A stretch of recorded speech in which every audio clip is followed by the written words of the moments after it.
I guess this is a result of globalization that you can find Coca-Cola tins on top of the Everest and Buddhist monk in Monterey.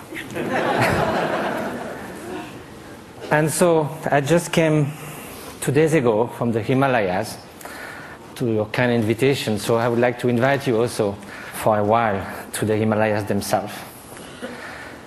And to show the place where meditators like me, who began with being a molecular biologist in Pasteur Institute and found their way to the mountains. So these are a few images I was lucky to take and be there.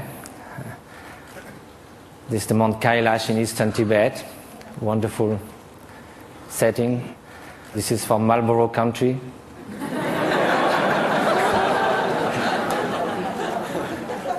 This is a turquoise lake, a meditator. This is the hottest day of the year, somewhere in eastern Tibet, on August 1st. And the night before, we camped, and my Tibetan friends said, we're going to sleep outside. And I said, why? We have enough space in the tent. They said, yes, but it's summertime.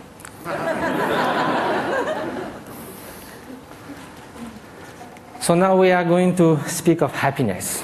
As a Frenchman, I must say that there are a lot of French intellectuals that think that happiness is not at all interesting. I just wrote an essay on happiness, and there was a controversy, and someone wrote an article saying, don't impose on us the dirty work of happiness. We don't care about being happy. We need to live with passion. We like the ups and downs of life. We like our suffering because it's so good when it ceases for a while. This is what I see from the balcony of my hermitage in the Himalayas. It's about 2 meters by 3, and you are all welcome anytime. Now let's come to happiness, or well-being. And first of all, despite what the French intellectuals say, it seems that no one wakes up in the morning thinking, may I suffer the whole day. Which means that somehow, consciously or not, directly or indirectly, in the short and the long term, whatever we do, whatever we hope, whatever we dream, somehow is related to a deep, profound desire for well-being or happiness. As Pascal said, even the one who hangs himself somehow is looking for a cessation for suffering. He finds no other way. But then if you look in the literature, East and West, you can find incredible diversity of definition of happiness. Some people say, can only be lived in remembering the past, imagining the future, never in the present. Some people say, happiness is right now, is the quality of the freshness of the present moment. And that led to Henri Bergson, the French philosopher, to say, all the great thinkers of humanity have left happiness in the vague, so that they could define, each of them could define in their own terms. Well, that will be fine if it was just a secondary preoccupation in life. But now if it is something that's going to determine the quality of every instant of our life, then we better know what it is, have some clearer idea. And probably the fact that we don't know that is why so often, although we seek happiness, it seems we turn our back to it. Although we want to avoid suffering, it seems we are running someone towards it. And that also comes from some kind of confusions. One of the most common ones is happiness and pleasure. But if we look at the characteristic of those two, pleasure is contingent upon time, upon its object, upon the place. It is something that changes of nature. Beautiful chocolate cake, first serving is delicious, second one, not so much, then we feel disgust. That's the nature of things. We get tired. I used to be a fan of Bach. I used to play it on the guitar, and I can hear it 2, 3, 5 times. If I had to hear it 24 hours non-stop, it might be very tiring. If you are feeling very cold, you come near a fire, it's so wonderful. Then after some moments, you just go a little back and then it starts burning. it sort of uses itself as you experience it. And also again, it can also, it's something that it is not something that is radiating outside. Like you can feel intense pleasure and some others around you can be suffering a lot. Now, what then will be happiness? And happiness, of course, is such a vague word. So let's say well-being. And so I think the best definition, according to the Buddhist view, is that well-being is not just a mere pleasurable sensation. It is a deep sense of serenity and fulfillment. A state that actually pervades and underlies all emotional states and all the joys of sorrows that can come one's way. Well, that might be surprising. Can we have this kind of well-being while being sad? In a way, why not? Because we are speaking at a different level. Look at the waves coming near the shore. When you are at the bottom of the wave, you hit the bottom. You hit the solid rock. When you are surfing on the top, you are all elated. So you go from elation to depression. There's no depth. Now if you look at the high sea, there might be beautiful, calm ocean like a mirror. There might be storms, but the depth of the ocean is still there, unchanged. So now how is that?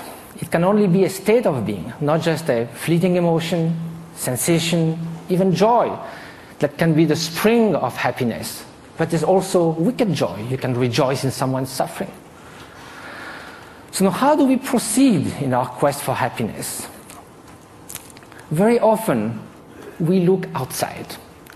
We think that if we could gather this and that, all the conditions, something like we say, everything to be happy, to have everything to be happy, that very sentence already bears the doom of destruction of happiness. To have everything. If we miss something, it collapses.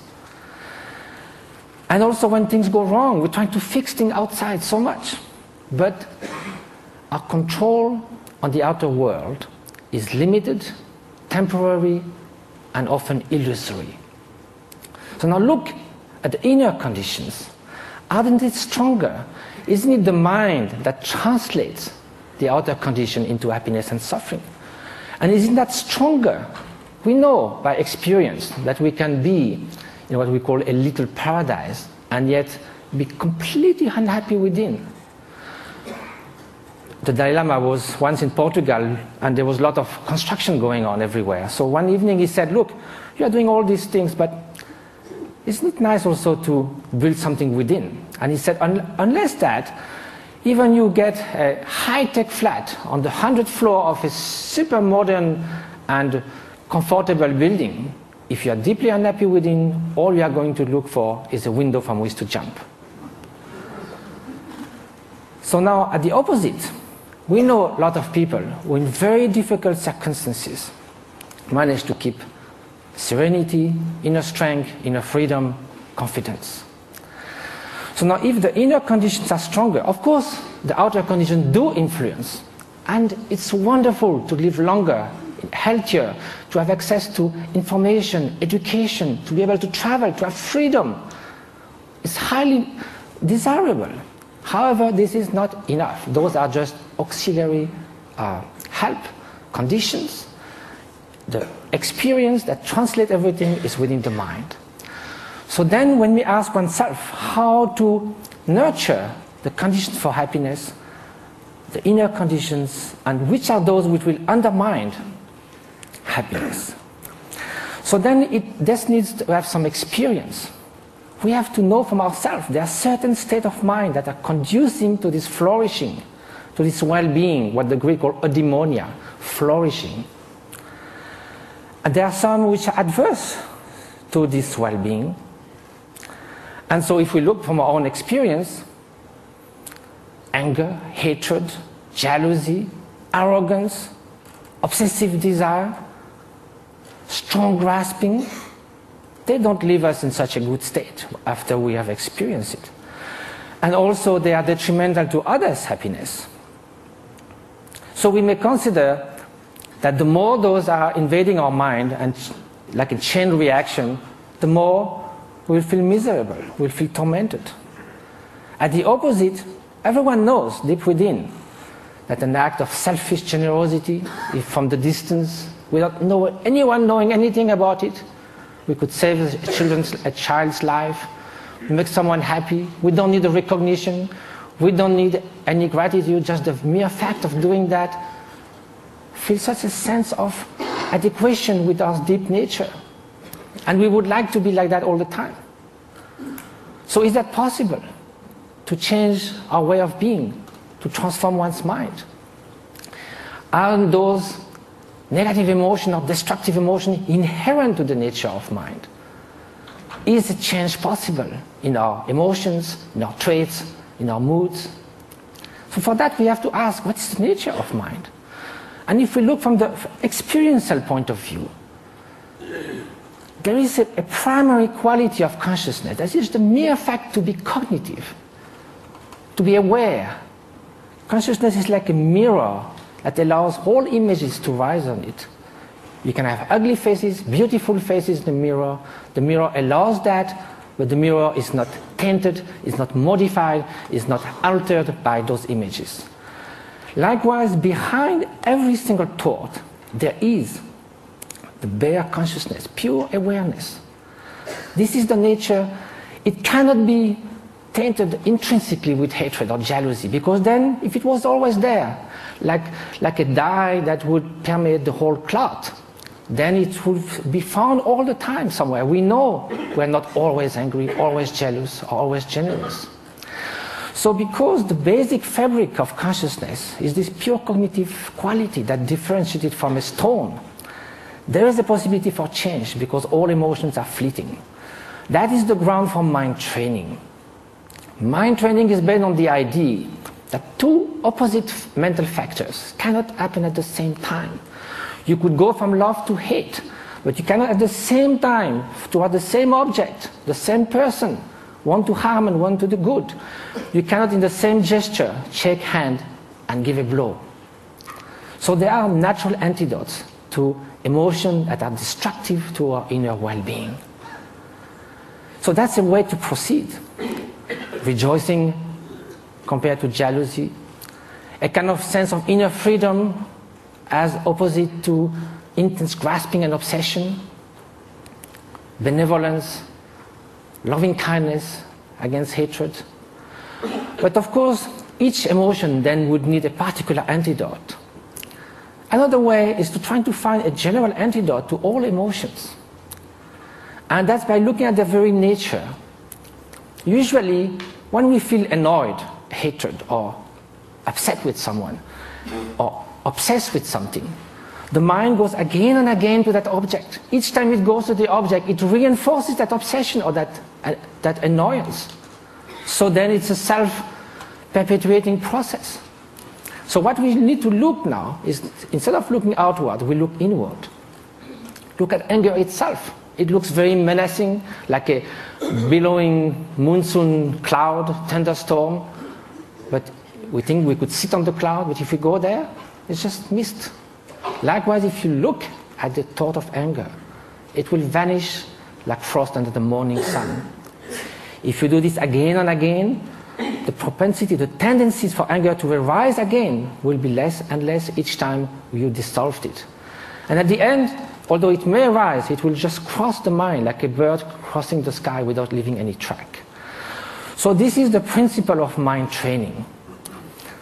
Now, it takes time, because it took time for all those faults in our mind, the tendencies to build up. So it will take time to unfold them as well. But that's the only way to go. Mind transformation. That is the very meaning of meditation. It means familiarization with a new way of being, new way of perceiving things, which is more in adequation with reality, with interdependence, with the stream and continuous transformation which our being and our consciousness is. So the interface with cognitive science, since we need to come to that, and what was the subject of we have to deal in such a short time, with brain plasticity. Brain was thought to be more or less fixed. All the neuronal connection in numbers and quantities were thought till the last 20 years, thought to be more or less fixed when we reach the adult age. Now recently it has been found that it can change a lot. A violinist, as we heard, we have done 10,000 hours of violin practice. Some area that controls the movements of fingers in the brain change a lot. Increase and reinforcement of the synaptic connections. So can we do that with human qualities, with loving kindness, with patience, with openness? So that's what those great meditators have been doing. Some of them who came to the labs, like in Madison, Wisconsin, or in Berkeley, did 20 to 40,000 hours of meditation. They do like 3 years retreat where they do meditate 12 hours a day, and then the rest of their life they would do that 3-4 hours a day. They are real Olympic champions of mind training. This is the place where they meditate. You can see it's kind of inspiring. Now, here with 256 electrodes.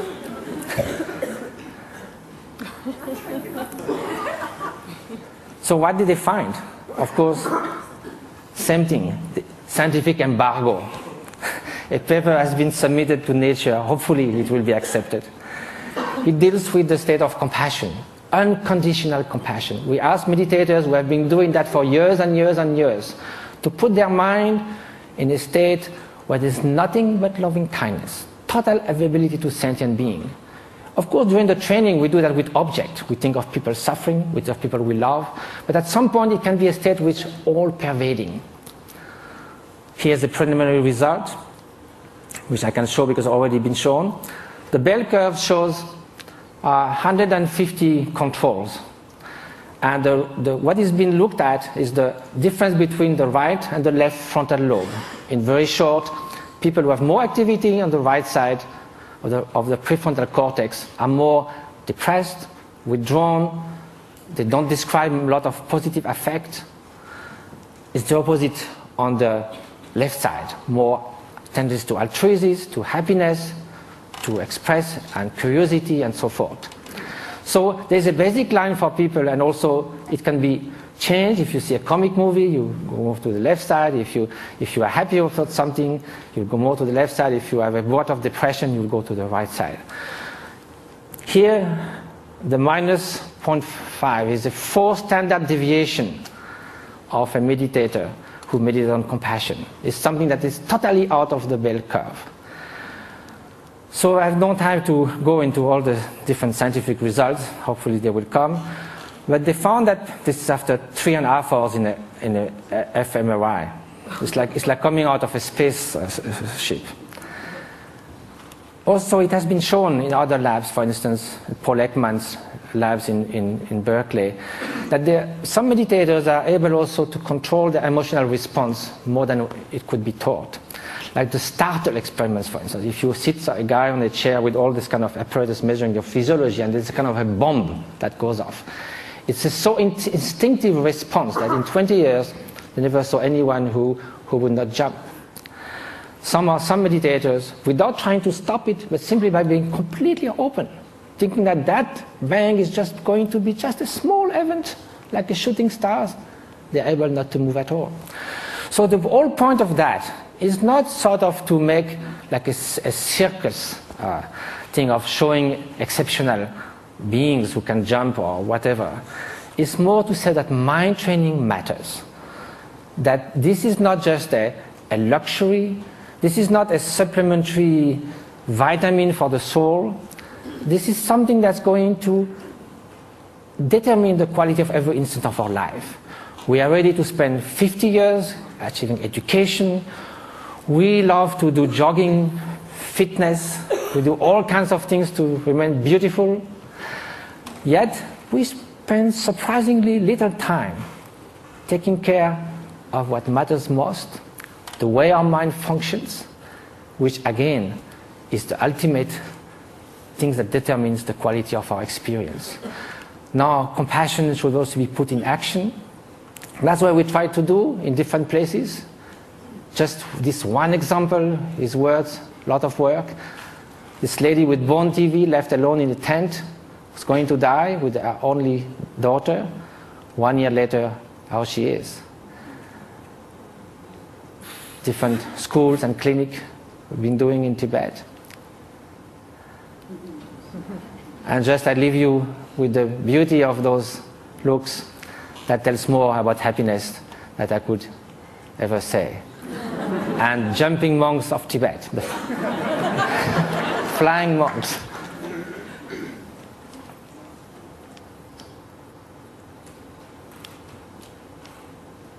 Thank you very much.